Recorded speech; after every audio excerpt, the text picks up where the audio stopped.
Welcome to Your Postal Podcast. I'm Deidre Tillery. Today, we'll hear from employees and what makes them so proud to work for the Postal Service. You'll also hear from a California breast cancer survivor who was so moved by the power of a supportive letter from a stranger that she started an organization that's helping others experience the very same thing. We deliver billions of pieces of mail to millions of customers, but the job still comes down to an individual and their connection to their job and their customers. David Rupert spoke to employees throughout the country on what the Postal Service means to them. Postal pride. That's what keeps our lobbies clean, our machines humming, the mail moving, and our employees going the extra mile for customers. With a tradition that's almost 2.5 centuries old, the Postal Service has touched the lives of millions of Americans and generations of employees. We recently asked some of these employees, what does the Postal Service mean to you? Jody Brady, a clerk from Vernon, Colorado, has just 10 months of employment with the Postal Service, but she has a full understanding of our place in small-town America.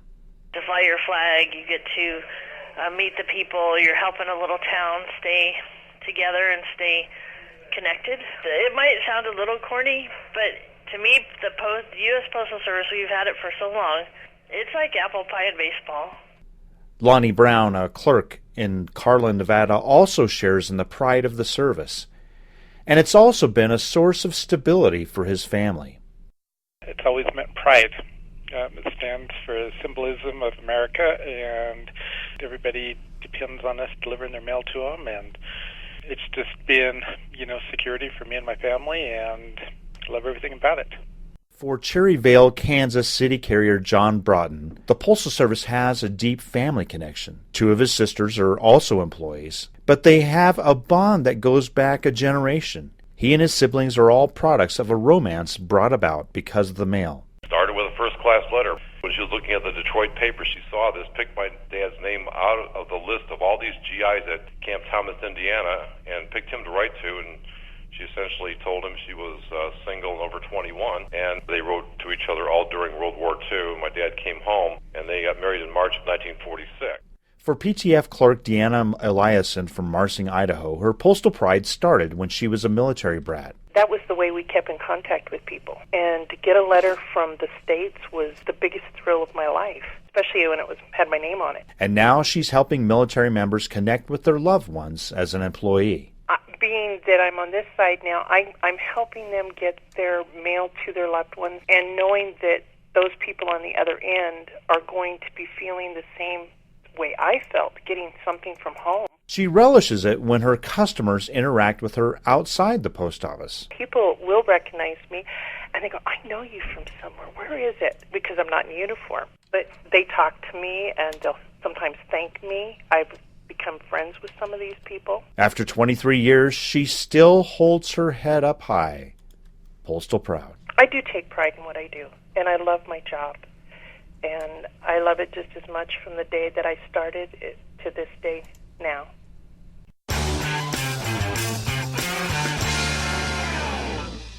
A cancer survivor who was impressed by the healing power of a single handwritten letter later founded an organization to deliver similar letters to other women facing the same challenge. She recently talked with Peter Haas about her efforts. Girls Love Mail is an organization founded on the strength of handwritten letters based on the experiences breast cancer survivor Gina Mulligan had when she was diagnosed with the disease almost 7 years ago. Actually, I'm a novelist, and I have a book coming out actually in May that's about women's empowerment. And so I was researching letters and working on my writing when I was diagnosed with breast cancer. That's August 2009.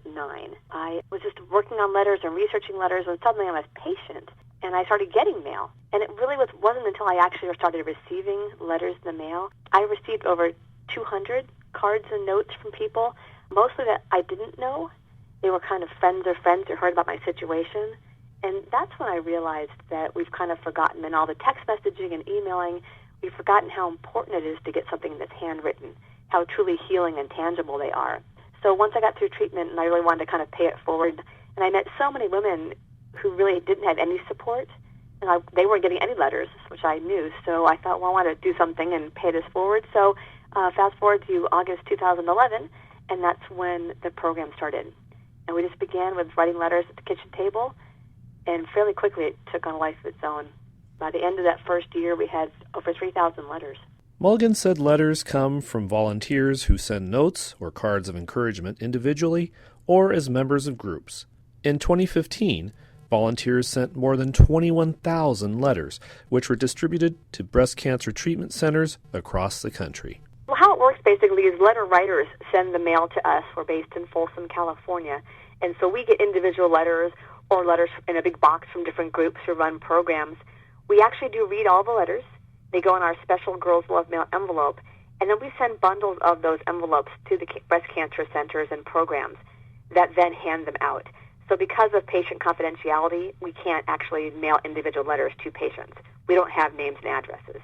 But the breast cancer centers all have a process for new patients, whether they come in through a patient navigator program or, for example, when I was newly diagnosed, I got this binder of information. And it's really scary. It's got things about all kinds of treatment options and wigs and chemotherapy. And so a lot of the centers will put our lovely letter of encouragement in that binder. So it's handed out in various ways, but whatever works for the center best. The descriptive name of Mulligan's letter-writing organization was a clever suggestion from her husband. It's actually based on my initials. It's Gina L. Mulligan for Lynn, so it's Girls Love Mail. And he thought it was fun to name it after me since I was starting the charity. But it really came down to just wanting to incorporate that we're talking about regular mail and not email. And so that's really where the name came from. For information on how you can help send handwritten letters to women diagnosed with breast cancer, visit girlslovemail.com.